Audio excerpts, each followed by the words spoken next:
എല്ലാവർക്കും നമ്മുടെ ഇന്നത്തെ ക്ലാസ്സിലേക്ക് സ്വാഗതം. ഇന്ന് നാം പഠിക്കാൻ പോകുന്നത് അൺചേഞ്ചിങ് പ്രൊഡക്റ്റ്, അതായത് മാറാത്ത ഗുണനഫലം. നാം കഴിഞ്ഞ ക്ലാസ്സുകളിലായിട്ട് അൺചേഞ്ചിങ് സം അല്ലെ, അതായത് മാറാത്ത തുക പഠിച്ചു. അതുപോലെ തന്നെ അൺചേഞ്ചിങ് ഡിഫറൻസ്, അതായത് മാറാത്ത വ്യത്യാസം പഠിച്ചു.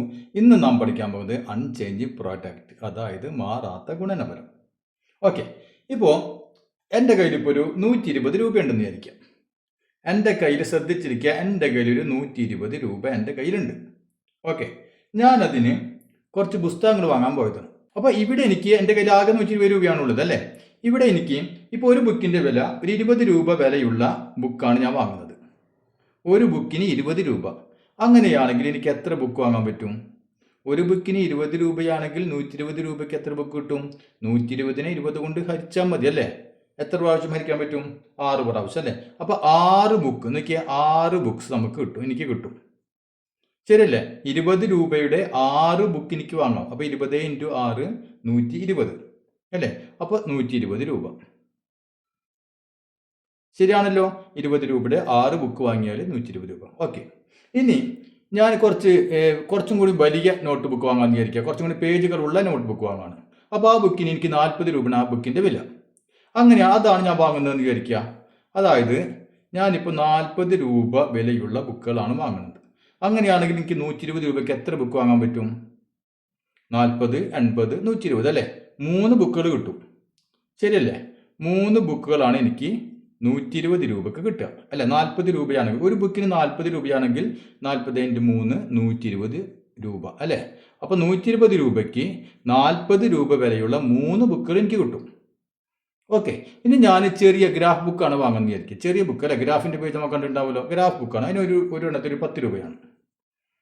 ഓക്കെ, അപ്പോൾ ഞാനിതൊന്നും വാങ്ങണില്ല, ഞാൻ ഗ്രാഫ് ബുക്ക് വാങ്ങും. എനിക്കും എൻ്റെ ഫ്രണ്ട്സൊക്കെ കൂടി കഴിഞ്ഞാൽ ഞാൻ കുറച്ച് ഗ്രാഫ് ബുക്ക് വാങ്ങാൻ പോയി. അപ്പോൾ അതിന് ഒരെണ്ണത്തിന് 10 രൂപയാണ്. അങ്ങനെയാണെങ്കിൽ എനിക്ക് എത്ര എണ്ണം കിട്ടും? എൻ്റെ കയ്യിൽ 120 രൂപയാണുള്ളത്. എത്ര എണ്ണം കിട്ടും? 12 എണ്ണം കിട്ടും അല്ലേ. 12 × 10 ആണ് 120, നമുക്കറിയാം അല്ലേ. അങ്ങനെയാണെങ്കിൽ എനിക്ക് 12 ബുക്കുകൾ എനിക്ക് കിട്ടും. ശരിയാണല്ലോ. അപ്പോൾ എൻ്റെ കയ്യിലുള്ള 120 രൂപ എനിക്ക് ചിലവായി. അപ്പോൾ ഇവിടെ നോക്കിയേ, 20 രൂപയുള്ള 6 ബുക്ക് എനിക്ക് കിട്ടും അല്ലേ. എൻ്റെ കയ്യിൽ ആകെ 120 രൂപ, അതിന് മാറ്റില്ല. എൻ്റെ കയ്യിലുള്ള പൈസക്ക് മാറ്റില്ല, 120 രൂപ തന്നെ. ഇനി ഞാൻ 20 രൂപയുടെ ബുക്ക് വാങ്ങുകയാണെങ്കിൽ എനിക്ക് 6 ബുക്കുകൾ കിട്ടും. 40 രൂപയുടെ ബുക്കാണ് ഞാൻ വാങ്ങുന്നതെങ്കിൽ എനിക്ക് 3 ബുക്ക് വാങ്ങാൻ പറ്റും.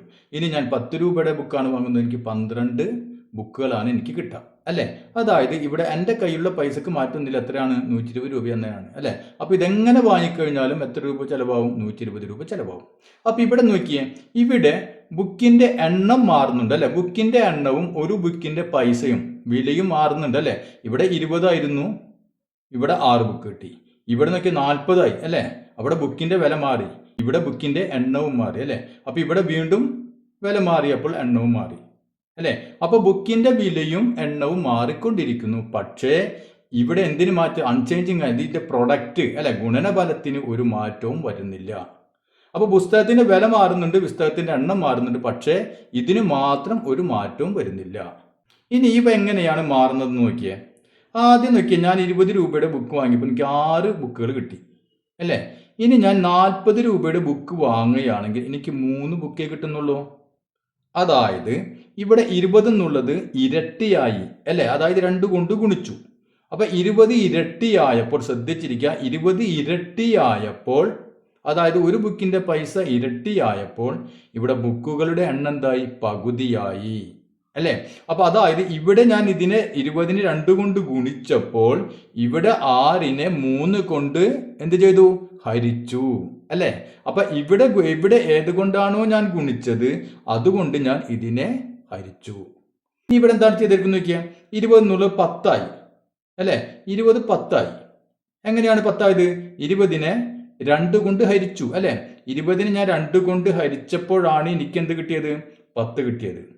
അങ്ങനെ ആയപ്പോൾ ഇവിടെ നോക്കിയാൽ 6 എന്നുള്ളത് 12 ആയി. എന്ത് ചെയ്തു?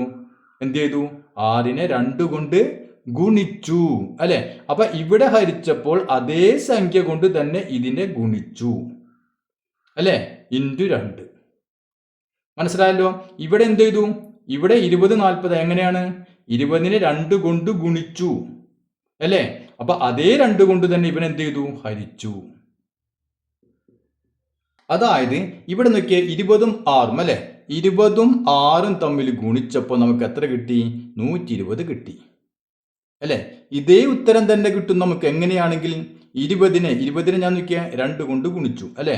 അപ്പൊ 20ന് 2 കൊണ്ട് ഗുണിച്ചപ്പോൾ എനിക്ക് 40 കിട്ടി. ഓക്കെ, അപ്പൊ ഈ 2 കൊണ്ട് തന്നെ ഈ 6നെ ഹരിക്കുകയാണെങ്കിൽ 6നെ ഹരിച്ചു. അപ്പൊ എത്ര കിട്ടി? 3 കിട്ടി. അല്ലേ? ഇനി ഇവ തമ്മിൽ ഗുണിച്ചു കഴിഞ്ഞാൽ എനിക്ക് എന്ത് കിട്ടും? ഉത്തരം 120 തന്നെ കിട്ടും. മനസ്സിലായല്ലോ? അപ്പൊ ഇതേ ഉത്തരം തന്നെ നമുക്ക് കിട്ടും. എന്ത് ചെയ്താൽ മതി? ഒരു സംഖ്യയെ ഏത് സംഖ്യ കൊണ്ടാണോ ഗുണിക്കുന്നത് അതേ സംഖ്യ കൊണ്ട് തന്നെ മറ്റേ സംഖ്യയെ ഹരിക്കുക. അപ്പൊ ഇതിനെ ഹരിച്ചു കഴിഞ്ഞാൽ കണ്ട ഇവിടെ എന്ത് ചെയ്തു? 20നെ 2 കൊണ്ട് ഹരിച്ചു. അങ്ങനെ വന്നപ്പോൾ ഇവിടെ എന്ത് ചെയ്തു? 6നെ 2 കൊണ്ട് ഗുണിച്ചു. ഇവിടെ ഗുണിച്ചപ്പോൾ ഇവിടെ ഹരിച്ചു, ഇവിടെ ഹരിച്ചപ്പോൾ ഇവിടെ ഗുണിച്ചു. മനസ്സിലായല്ലോ? അപ്പൊ നമുക്ക് ഒരേ ഉത്തരം തന്നെയായിരിക്കും കിട്ടുക. അതായത് 2 സംഖ്യയിൽ ഗുണിച്ചു കഴിഞ്ഞാൽ അതേ പ്രൊഡക്റ്റ് തന്നെ നമുക്ക് കിട്ടും. എങ്ങനെയാണെങ്കിൽ ഇതിൽ ഒരു സംഖ്യയെ ഏത് സംഖ്യ കൊണ്ടാണോ ഗുണിക്കുന്നത് അതേ സംഖ്യ കൊണ്ട് തന്നെ മറ്റേതിനെ ഹരിക്കുക. അല്ലെ? എന്നിട്ട് അവയുടെ പ്രൊഡക്റ്റ് കാണുക.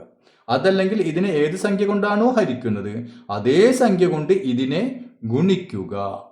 എന്നിട്ട് അതിൻ്റെ പ്രൊഡക്റ്റ് കാണുക. അപ്പൊ നമുക്ക് എന്ത് കിട്ടും? ഇതേ ഉത്തരം തന്നെ നമുക്ക് കിട്ടും. ക്ലിയർ ആയല്ലോ? ഇവിടെ നോക്കിയേ, ഈ 18 × 5 എത്ര കിട്ടും? 18നെ 5 കൊണ്ട് ഗുണിച്ചാൽ 10 × 5 50ഉം 8 × 5 40. അല്ലേ? അപ്പൊ 50ഉം 40ഉം 90.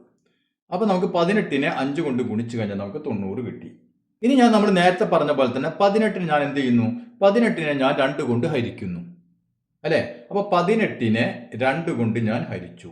അപ്പൊ എനിക്ക് എത്ര കിട്ടും? 18 ഹരിക്കുന്ന 2 എത്രയാണ്? 9. അല്ലേ? അപ്പൊ 9 കിട്ടി. അല്ലേ? ഇൻറ്റു ഇവിടെ ഞാൻ ഇതിനെ 2 കൊണ്ട് ഹരിച്ചു. അങ്ങനെയാണെങ്കിൽ ഇവിടെ എന്ത് വേണം? 2 കൊണ്ട് ഗുണിക്കണം. അല്ലെ? ഇവിടെ എന്താണ് ചെയ്തത്? ഇവിടെ ഹരിച്ചു കഴിഞ്ഞാൽ അതേ സംഖ്യ കൊണ്ട് ഇവിടെ ഗുണിക്കണം. അപ്പൊ ഇവിടെ ഞാൻ എന്ത് ചെയ്തു? ഇവിടെ ഞാൻ 5നെ 2 കൊണ്ട് ഗുണിച്ചു. കണ്ടില്ലേ? ഇവിടെ 2 കൊണ്ട് ഹരിച്ചു, പകരം 5നെ 2 കൊണ്ട് ഗുണിച്ചു. അപ്പൊ എനിക്ക് എത്ര കിട്ടി? 5 × 2 10 കിട്ടി.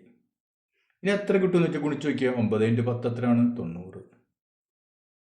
അപ്പൊ ഇവിടെ 18 × 5 എന്ന് പറഞ്ഞാലും 90 തന്നെ, 9 × 10 എന്ന് പറഞ്ഞാലും 90 തന്നെ. അപ്പൊ എങ്ങനെയാണ് ഇത് സെയിം നമുക്ക് കിട്ടാൻ കാരണം എന്താ? 18ന്റെ പകുതിയാണ് 9. അല്ലെ? 18ന്റെ പകുതിയാണ് 9. ഇനിയോ 5ന്റെ ഇരട്ടിയാണ് 10. അതായത് ഇവിടെ പകുതിയാക്കിയപ്പോൾ ഇവിടെ ഇരട്ടിയാക്കി. ക്ലിയർ ആയല്ലോ?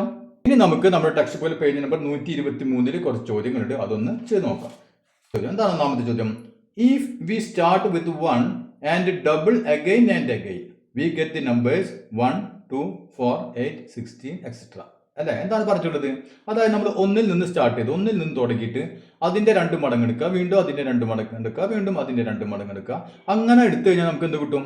നമുക്ക് ഇങ്ങനെ കിട്ടും. അല്ലെ? ഇപ്പൊ ഒന്നെടുത്തു അതിന്റെ ഇരട്ടി, അത് 2 മടങ്ങും, അതിനെ 2 കൊണ്ട് ഗുണിച്ചാൽ നമുക്ക് 2 കിട്ടി. അല്ലെ? അതിന്റെ ഇരട്ടി, അതായത് 2നെ 2 കൊണ്ട് ഗുണിക്കുക. അപ്പൊ എത്ര കിട്ടി? 4 കിട്ടി. ഇനി അതിന്റെ ഇരട്ടി, 4നെ 2 കൊണ്ട് ഗുണിച്ചാൽ 8 കിട്ടി. അല്ലെ? ഇനി അതിന്റെ ഇരട്ടി, 8നെ 2 കൊണ്ട് ഗുണിച്ചാൽ നമുക്ക് 16 കിട്ടി. അല്ലെ? ഇനി അതിന്റെ ഇരട്ടി 32 കിട്ടും. അങ്ങനെ പോകുന്നു. അപ്പൊ ഇരട്ടിയായിട്ട് അങ്ങനെ പോകുന്നു. അല്ലെ? അപ്പൊ നമുക്ക് ഇതേ രൂപത്തിൽ കിട്ടും. ഇനി എന്താണ് ചോദ്യം? Take any 4 consecutive numbers from this. ഇതിൽ നിന്ന് തുടർച്ചയായ ഏതെങ്കിലും 4 സംഖ്യകൾ എടുക്കാം. ഇഷ്ടമുള്ള 4, ഇപ്പൊ ചെറുതെടുത്താൽ മതി. മനസ്സിലായി? അപ്പൊ നമുക്ക് ചെയ്യാനൊക്കെ എളുപ്പം ചെറിയ സംഖ്യകളാണല്ലോ. അപ്പൊ നമുക്ക് ചെറിയ സംഖ്യകൾ എടുക്കാം. 4 തുടർച്ചയായ സംഖ്യകൾ എടുക്കാം. എന്നിട്ട് എന്ത് വേണം? Why is the product of the first and the last numbers the same as the product of the middle 2 numbers? നമ്മൾ മുമ്പ് ഇതേ ടൈപ്പിലൂടെ ചെയ്തിട്ടുണ്ട്. അല്ലെ? അവിടെ ഗുണിക്കലായിരുന്നില്ല എന്ന് മാത്രം. അപ്പൊ ഇവിടെ എന്താണ് നമ്മൾ ചെയ്യേണ്ടത്? അപ്പൊ ഇതിൽ നിന്ന് തുടർച്ചയായ 4 സംഖ്യകൾ എടുക്കാം. ഇപ്പൊ നമുക്ക് ആദ്യത്തെ സംഖ്യ തന്നെ എടുക്കാം. 1, 2, അല്ലെ? പിന്നെ ഇതിന് 4, 8. ഓക്കെ. അപ്പൊ തുടർച്ചയായ 4 സംഖ്യകൾ നമ്മൾ എടുത്തു. അത് ഏത് വേണമെങ്കിൽ എടുക്കാം. 4, 8, 16, 32 അങ്ങനെ എടുക്കാം. 2, 4, 8, 16 അങ്ങനെ എടുക്കാം. ഇഷ്ടമുള്ള 4 എടുക്കാം. ഞാൻ ഏറ്റവും ചെറിയ 4 സംഖ്യകൾ, തുടർച്ചയായ 4 സംഖ്യകൾ എടുത്തു. ഇനി എന്ത് ചെയ്യണം? ഇതിലെ ആദ്യത്തെ സംഖ്യ അവസാനത്തെ സംഖ്യ അവയുടെ പ്രൊഡക്റ്റ് നമ്മൾ കാണാം. അതായത് ആദ്യത്തെ സംഖ്യയും അവസാനത്തെ സംഖ്യ, അല്ലേ? ഇതിന്റെ പ്രൊഡക്റ്റ് നമ്മൾ ആദ്യം കാണാം. ഇപ്പൊ നോക്കിയേ, 1 × 8 അല്ലെ? 1 × 8, ആദ്യത്തെ അവസാന സംഖ്യ 1 × 8 നമുക്ക് 8 കിട്ടി. 8 തന്നെ കിട്ടി. ഇനി എന്താണ് പറഞ്ഞിട്ടുള്ളത്? നടുവിലെ 2 സംഖ്യകളുടെയും പ്രൊഡക്റ്റ് കാണാം, അല്ലെ? ഗുണന ഫലം കാണാം. അപ്പൊ നടുവിലെ 2 സംഖ്യകൾ ഏതൊക്കെയാണ്? 4ഉം 2ഉം, അല്ലെ? അപ്പൊ അതിന്റെ പ്രൊഡക്റ്റ് കാണുന്നു 2 × 4. അത് എത്ര കിട്ടി? അതും 8 കിട്ടി. അപ്പൊ ഈ പ്രൊഡക്റ്റുകൾ തുല്യമാവാൻ എന്താണ് കാരണം? ഇതാണ് ചോദ്യം. അപ്പോൾ നമ്മൾ ഈ അവസാനത്തെ രണ്ട് സംഖ്യകൾ ഗുണിച്ചപ്പോൾ നമുക്ക് 8 കിട്ടി, നടുവിലെ രണ്ട് സംഖ്യകൾ ഗുണിച്ചപ്പോൾ നമുക്ക് 8 കിട്ടി. ഇതിനെന്താണ് റീസൺ? ഇതാണ് ചോദ്യം. അപ്പോൾ നാം ഇപ്പോൾ എന്താണ് പറഞ്ഞു നിർത്തിയത്? ആദ്യത്തെ സംഖ്യ ഏത് സംഖ്യ കൊണ്ടാണോ ഗുണിക്കുന്നത് അതേ സംഖ്യ കൊണ്ട് തന്നെ രണ്ടാമത്തെ സംഖ്യയെ ഹരിക്കുക, അല്ലേ? ഏതുകൊണ്ടാണോ ഗുണിക്കുന്നത് അതേ സംഖ്യ കൊണ്ട് തന്നെ ഹരിക്കുക. എന്നിട്ട് അവ തമ്മിൽ ഗുണിച്ചു കഴിഞ്ഞാൽ ഇതേ ഉത്തരം തന്നെ കിട്ടും. അതല്ലെങ്കിൽ ആദ്യത്തെ സംഖ്യ ഏത് സംഖ്യ കൊണ്ടാണോ ഹരിക്കുന്നത് അതേ സംഖ്യ കൊണ്ട് രണ്ടാമത്തെ സംഖ്യയെ ഗുണിക്കുക. അപ്പൊ ഇവിടെ ഹരിക്കുകയാണെങ്കിൽ ഇവിടെ ഗുണിക്കണം, ഇവിടെ ഗുണിക്കുകയാണെങ്കിൽ ഇവിടെ ഹരിക്കണം, അല്ലെ? ഒരേ സംഖ്യ കൊണ്ട് അങ്ങനെ ചെയ്തു കഴിഞ്ഞാൽ ആ കിട്ടുന്ന സംഖ്യകളുടെ പ്രൊഡക്റ്റ് ഗുണനഫലം എന്തായിരിക്കും? ഇതേ ഗുണനഫലം തന്നെയായിരിക്കും, അല്ലെ? നമുക്കൊന്ന് നോക്കിയേ. ഇവിടെ നമുക്ക് 1 × 8 8 കിട്ടി, 2 × 4 8 കിട്ടി, അല്ലെ? അപ്പൊ ഇവിടെ നോക്കിയേ, ഇവിടെ 1 × 8 8. ഇനി ഞാൻ ചെയ്യുന്നത് 2 × 4 ആണ്, അല്ലെ? അതായത് 1 എന്തായി? 1 2 ആയി. 1 എങ്ങനെ 2 ആയത്? 1നെ ഞാൻ 2 കൊണ്ട് ഗുണിച്ചപ്പോൾ, അല്ലെ? അപ്പൊ 2 കൊണ്ട് ഗുണിച്ചപ്പോഴാണ് 1 എന്തായത്? 2 ആയത്. അപ്പൊ 2 കൊണ്ട് ഗുണിച്ചു. അങ്ങനെയാണെങ്കിൽ ഇവിടെ എന്ത് വേണം? 2 കൊണ്ട് ഹരിക്കണം, അല്ലെ? 8നെ 2 കൊണ്ട് ഹരിക്കണം. അപ്പൊ 8നെ എന്ത് ചെയ്യണം? 2 കൊണ്ട് ഹരിക്കണം 2. 2 കൊണ്ട് ഹരിച്ചു കഴിഞ്ഞപ്പോൾ എന്ത് കിട്ടി? 4 കിട്ടി, ശരിയല്ലേ? അപ്പൊ അങ്ങനെയാണെങ്കിൽ നമ്മൾ പഠിച്ചതനുസരിച്ച് ഇതിന്റെ 4 × 2 8 തന്നെ കിട്ടും, അല്ലെ? അപ്പൊ ഇതിനെ 2 കൊണ്ട് ഗുണിച്ചു, അതേ സംഖ്യ കൊണ്ട് തന്നെ നമ്മൾ എന്ത് ചെയ്യുന്നു? ഇതിനെ ഹരിക്കുന്നു. അപ്പൊ നമുക്ക് എന്ത് കിട്ടണം? ഇതേ ഉത്തരം തന്നെ കിട്ടണം. ക്ലിയർ ആയല്ലോ? അപ്പൊ നമുക്ക് എന്ത് എഴുതാം? 2 ഈസ് എന്തെഴുതാം? 2 ടൈംസ്, അല്ലെ? 2 ടൈംസ്, അതായത് 2 ഇരട്ടി ഓഫ് ഏതിന്റെ? 1ന്റെ. മനസ്സിലായല്ലോ? 2 ഈസ് 2 എന്താണ്? 1ന്റെ 2 ഇരട്ടിയാണ്, അല്ലെ? ഇനി 4 അപ്പൊ അത് എഴുതാം. 4 ഈസ് എന്താണ്? 8ന്റെ പകുതിയാണ്, അല്ലെ? ഹാഫ് ഓഫ് ഏത്? 8. മലയാളം മീഡിയത്തിലുള്ളവർ എന്ത് എഴുതണം? 1ന്റെ ഇരട്ടിയാണ് 2, അല്ലെ? 1ന്റെ ഇരട്ടിയാണ് 2. പിന്നെയോ 8ന്റെ പകുതിയാണ് 4. മനസ്സിലായില്ലേ? അതാണ് ഇതിന്റെ കാരണം. അപ്പൊ ഇവിടെ ഇരട്ടി പകുതി എന്ന് പറഞ്ഞാൽ അതിന്റെ അർത്ഥം എന്താണ്? ഇരട്ടി എന്ന് പറഞ്ഞാൽ ഇവിടെ 2 കൊണ്ട് ഗുണിക്കുക, അല്ലെ? പകുതി എന്ന് പറഞ്ഞാൽ 2 കൊണ്ട് ഹരിക്കുക, അല്ലെ? അപ്പൊ ഇതിനെ 2 കൊണ്ട് ഗുണിച്ചു, പകരം ഇതിനെ 2 കൊണ്ട് ഹരിച്ചു, അല്ലെ? അതുകൊണ്ട് എന്തായിരിക്കും? രണ്ടും ഒരേ ഉത്തരം തന്നെ ആയിരിക്കും. ഇനി നമുക്കതിൽ രണ്ടാമത്തെ സബ് ക്വസ്റ്റ്യൻ ഒന്ന് നോക്കാം. If we take 3 consecutive natural from these, what is the relation between the product of the first and last numbers and the middle numbers? അതായത് നാം ഇവിടെ നമ്മൾ 4 സംഖ്യകൾ എടുത്ത്, തുടർച്ചയായ 4 സംഖ്യകൾ എടുത്ത്, അതിന് പകരം ഏതെങ്കിലും 3 സംഖ്യകൾ എടുക്കാം, തുടർച്ചയായ 3 സംഖ്യകൾ. നമുക്ക് വേണമെങ്കിൽ 2 4 8 എടുക്കാം, അല്ലെങ്കിൽ 4 8 16 എടുക്കാം, ഏത് വേണമെങ്കിലും എടുത്തോ. അപ്പൊ ഞാനിപ്പോൾ 2 4 8 എടുത്തു. ഓക്കെ, തുടർച്ചയായ 3 സംഖ്യകൾ എടുത്തു, അല്ലെ? ഇനി എന്താണ് പറഞ്ഞിട്ടുള്ളത്? What is the relation between the product of the first and last numbers and the middle number? അതായത് ആദ്യത്തെയും അവസാനത്തെയും നമ്പറുകൾ തമ്മിൽ ഒന്ന് ഗുണിച്ച് നോക്കാം, അല്ലെ? അപ്പൊ ആദ്യത്തേതും അവസാനത്തെയും നമ്പറുകൾ തമ്മിൽ ഗുണിക്കണം നമുക്ക്. അപ്പൊ എന്ത് കിട്ടും നമുക്ക്? 2 × 8 = 16. ഇതും ഈ നടുവിലത്തെ സംഖ്യയും തമ്മിൽ എന്താണ് ബന്ധം എന്നാണ് ചോദിച്ചിട്ടുള്ളത്, അല്ലെ? നടുവിലത്തെ സംഖ്യ എത്രയാണ്? 4 ആണ്, അല്ലെ? നടുവിലത്തെ സംഖ്യ 4 ആണ്. അപ്പൊ 4നെ നാം 4 കൊണ്ട് അതുകൊണ്ട് തന്നെ ഗുണിച്ചു വിചാരിക്കുക, 4 × 4, അപ്പോഴും നമുക്ക് 16 കിട്ടും, അല്ലെ? അപ്പൊ രണ്ടറ്റത്തെ സംഖ്യകൾ തമ്മിൽ ഗുണിച്ചാൽ 16 കിട്ടും. നടുവിലെ മിഡിൽ നമ്പറിനെ അതുകൊണ്ട് തന്നെ ഗുണിച്ചാൽ നമുക്ക് 16 കിട്ടും, അല്ലെ? അപ്പൊ എന്താണ് ഇതിന് കാരണം? വേറെ കാരണങ്ങളൊന്നുമില്ല, നമ്മൾ പഠിച്ച അതേ കാര്യം തന്നെ. ഇവിടെ നോക്കിയേ, 2, അല്ലെ? 2 × 8 16. ഇനി ഇവിടെ വന്നപ്പോൾ 4 × 4. ഇപ്പൊ 2ന് പകരം ഞാൻ 4 ആണ് എഴുതി, അല്ലെ? അതായത് 2നെ എന്ത് ചെയ്തപ്പോഴാണ് നമുക്ക് 4 കിട്ടുന്നത്? 2നെ എന്തുകൊണ്ട് ഗുണിച്ചു? 2 കൊണ്ട് ഗുണിച്ചു, അല്ലെ? അപ്പൊ 2നെ 2 കൊണ്ട് ഗുണിച്ചപ്പോഴാണ് 4 കിട്ടിയത്. ഇനി ഇവിടുത്തെ 4 എങ്ങനെ കിട്ടിയത്? 8നെ 4 കൊണ്ട് എന്ത് ചെയ്തു?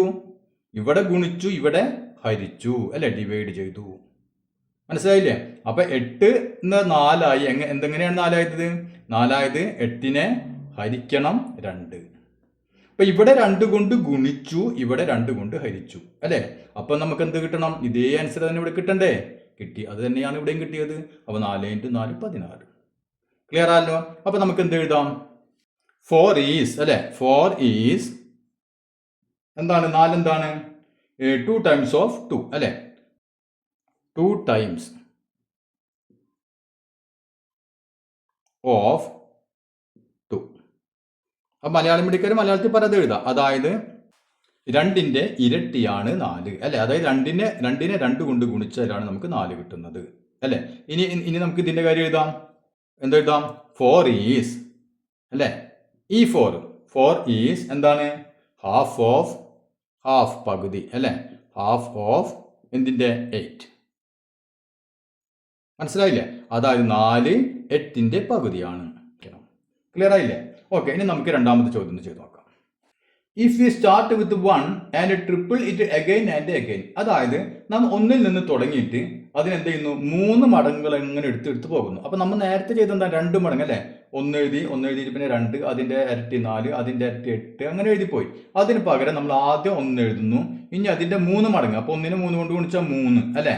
ഇനി 3 കൊണ്ട് ഗുണിച്ചാൽ 9, ഇനി 9നെ 3 കൊണ്ട് ഗുണിച്ചാൽ 27 അല്ലേ. ഇനി 27നെ 3 കൊണ്ട് ഗുണിച്ചാൽ 81 അല്ലേ. അങ്ങനെ നമ്മൾ 3 കൊണ്ട് ഗുണിച്ച് ഇങ്ങനെ പോകും. ഇനി നമ്മൾ നേരത്തെ ചോദ്യം ഉണ്ടല്ലോ, അതിൽ ചെയ്ത പോലെ തന്നെ ഇതിനും ചെയ്യുകയാണെങ്കിൽ ആ ഉത്തരങ്ങൾ ഒരേപോലെ വരുമോ എന്നാണ് ചോദ്യം അല്ലേ. നമുക്ക് കഴിഞ്ഞ കണക്കിൽ എങ്ങനെയാണ് ചെയ്തത്? കഴിഞ്ഞ കണക്കിൽ നമ്മൾ തുടർച്ചയായ 4 സംഖ്യകൾ എടുത്തതിൽ നിന്ന് അല്ലേ. അപ്പോൾ ഇവിടെ നമുക്ക് തുടർച്ചയായ 4 സംഖ്യകൾ എടുക്കാം. ഇപ്പോൾ വേണമെങ്കിൽ നമുക്ക് നോക്കിയാൽ ആദ്യത്തെ 4 സംഖ്യ തന്നെ എടുക്കാം. ഇപ്പം 1 3 9 27 ആദ്യത്തെ 3 സംഖ്യ തന്നെ ഞാൻ എടുത്തു. ഓക്കെ, എന്നിട്ട് നമ്മൾ എന്ത് ചെയ്തു? ആദ്യത്തെയും അവസാനത്തെയും സംഖ്യകൾ തമ്മിലൊന്ന് ഗുണിച്ച് നോക്കി അല്ലേ. അതായത് 1ഉം 27ഉം തമ്മിലൊക്കെ ഒന്ന് ഗുണിച്ച് നോക്കാം. അപ്പോൾ നമുക്ക് എത്ര കിട്ടും? 1 × 27 = 27 തന്നെ കിട്ടി. ഇനി എന്ത് ചെയ്യണം? ഇനി നടുവിലെ 2 സംഖ്യകൾ അല്ലേ, അതായത് 3ഉം 9ഉം. അപ്പോൾ 3 × 9 എത്ര കിട്ടും? 9 × 3 27 തന്നെ കിട്ടി അല്ലേ. അപ്പോൾ ഇവിടെയും നമുക്ക് നേരത്തെ ചെയ്ത അതേപോലെ തന്നെയാണ് കിട്ടുന്നത്. എന്താണ് ഇതിന് കാരണം? അപ്പോൾ നമുക്ക് കാരണം ഒന്ന് കണ്ടുപിടിച്ച് നോക്കാം. ഇവിടെ നോക്കിയേ, വേറെ ഒന്നുമില്ല അല്ലേ. നേരത്തെ ചോദ്യം ചെയ്തവർക്ക് പെട്ടെന്ന് ചെയ്യാം. അതുകൊണ്ടാ 1 3 ആയി അല്ലേ. 1 3 ആയി. എങ്ങനെ 3 ആയത്? 1നെ ഞാൻ 3 കൊണ്ട് ഗുണിച്ചു അല്ലേ. അപ്പോൾ 1നെ 3 കൊണ്ട് ഗുണിച്ചപ്പോഴാണ് 3 കിട്ടുന്നത്. ഇനിയോ 27 9 ആയി അല്ലേ. 27 എങ്ങനെ 9 ആയത്? 27നെ 3 കൊണ്ട് ഹരിച്ചു അല്ലേ. 27നെ 3 കൊണ്ട് ഹരിച്ച് ഞാൻ എത്ര കിട്ടും നമുക്ക്? 9 × 3 27 അല്ലേ, 9 കിട്ടും. അപ്പം ഇവിടെ 27നെ ഹരിച്ചു. ഏതുകൊണ്ട്? 3 കൊണ്ട് ഹരിച്ചു. മനസ്സിലായല്ലോ. അപ്പോൾ ഇവിടെ 3 കൊണ്ട് ഗുണിച്ചു, ഇവിടെ 3 കൊണ്ട് ഹരിച്ചു. അങ്ങനെയാണെങ്കിൽ ഇപ്പോൾ തമ്മിൽ ഗുണിച്ചു കഴിഞ്ഞാൽ ഒരേ ഉത്തരം തന്നെ കിട്ടണ്ടേ? കിട്ടണം അല്ലേ. അപ്പോൾ നമുക്ക് എന്ത് എഴുതാം? 3 ടൈംസ് അല്ലേ. 3 ടൈംസ് ഓഫ് ഏതിൻ്റെ? 1. അപ്പം എന്താണ് ഞാൻ എഴുതിയിട്ടുള്ളത്? 1ന്റെ 3 ഇരട്ടിയാണ് 3 അല്ലേ. 1നെ 3 കൊണ്ട് ഗുണിക്കുക എന്ന് പറഞ്ഞാൽ 3 ടൈംസ് ഓഫ് 1. 1ന്റെ 3 ഇരട്ടിയാണ് 3 അല്ലേ. അങ്ങനെ എഴുതാം. ഇനിയോ 9 നമുക്ക് എന്ത് എഴുതാം? 9 ഈസ് 1/3 പാർട്ട് ഓഫ് ഏതിൻ്റെ? 27. അതായത് 27ന്റെ 1/3 ഭാഗമാണ് 9. മനസ്സിലായല്ലോ. 27ന്റെ 1/3 ഭാഗമാണ് 9. അതായത് 3ൽ 1 ഭാഗം. അതിന്റെ അർത്ഥം എന്താണ്? 27നെ 3 കൊണ്ട് ഹരിച്ചതാണ് 9. ക്ലിയർ ആയില്ലേ? അപ്പൊ ഇവിടെ ഗുണിച്ചു, ഇവിടെ ഹരിച്ചു. അപ്പൊ അത് ക്ലിയർ ആയല്ലോ. ഓക്കെ, ഇനി നമുക്ക് രണ്ടാമത് എന്താണ് നമ്മൾ ചെയ്തത്? തുടർച്ചയായ 3 സംഖ്യകൾ എടുത്തു അല്ലേ. തുടർച്ചയായ 3 സംഖ്യകൾ എടുത്തു നോക്കിയാൽ ഇപ്പൊ നമുക്ക് തുടർച്ചയായ 3 സംഖ്യകൾ 1 3 9 എടുത്തു. ഇനി അവരുടെ അറ്റങ്ങൾ തമ്മിൽ, 2 അറ്റത്തെ സംഖ്യകൾ തമ്മിൽ ഒന്ന് ഗുണിച്ചു നോക്കാം. അപ്പോൾ നമുക്ക് എന്ത് കിട്ടും? 1 × 9 എത്ര കിട്ടി? 9. ഇനി മിഡിലെ നമ്പർ അല്ലേ. അപ്പോൾ 3 ആണ് മിഡിൽ നമ്പർ. അപ്പോൾ 3 × 3 എത്ര കിട്ടി? നമുക്ക് 9 കിട്ടി. ഇതിനും കാരണം എന്താണ്? 1 3 ആയി അല്ലേ. എന്ത് ചെയ്തു? 3 കൊണ്ട് ഗുണിച്ചു. ഇനി 9 3 ആയി. എങ്ങനെയാണ്? 3 കൊണ്ട് ഹരിച്ചു. ക്ലിയർ ആയല്ലോ. അപ്പോൾ അതേപോലെ നമുക്ക് ഇവിടെയും എഴുതി വെക്കാം. 3 ഈസ് 3 ടൈംസ് 3 ഇരട്ടി ഓഫ് 1. അതായത് 1ന്റെ 3 ഇരട്ടിയാണ് 3. ഇനി ഈ 3യോ? ഈ ഇപ്പുറത്തെ 3, ഈ 3 ഈസ് എത്രയാണ്? 1/3 അല്ലേ. 1/3 പാർട്ട്, 3ൽ 1 ഭാഗം, പാർട്ട് ഓഫ് 9. അതായത് 9ന്റെ 3ൽ 1 ഭാഗമാണ് 3. അതായത് 9നെ 3 കൊണ്ട് ഹരിച്ചാലാണ് നമുക്ക് 3 കിട്ടുക. 1നെ 3 കൊണ്ട് ഗുണിച്ചാലാണ് നമുക്ക് 3 കിട്ടുക. മനസ്സിലായല്ലോ? അപ്പോൾ ഇവിടെ 3 കൊണ്ട് ഗുണിച്ചു, ഇവിടെ പകരം ഇവിടെ 3 കൊണ്ട് ഹരിച്ചു അല്ലേ? അതുകൊണ്ടാണ് ഇത് തുല്യമായി നമുക്ക് കിട്ടിയത്. അപ്പോൾ ഇന്നത്തെ ക്ലാസ് എല്ലാവർക്കും മനസ്സിലായി എന്ന് കരുതുന്നു. ഇനി നമുക്ക് പഠിക്കാനുള്ളത് അൺചേഞ്ചിങ് ക്വോഷ്യൻസ് ആണ്. അത് നമുക്ക് അടുത്ത ക്ലാസ്സിൽ ചെയ്യാം.